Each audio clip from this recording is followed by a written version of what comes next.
改善しなくなっています。足元は危険ですので、十分ご注意しておいてください。大阪駅周辺では、飲食共用の乗り込みをしています。会場内は安全しなくなっています。足元は危険ですので、十分ご注意しておいてください。大阪駅周辺では、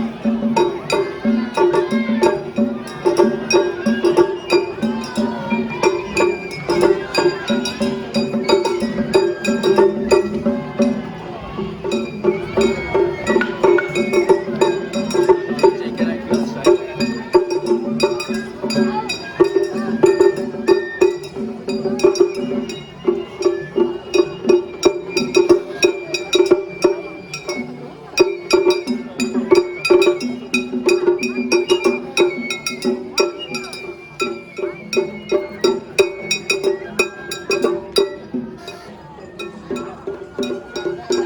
り込みをしてい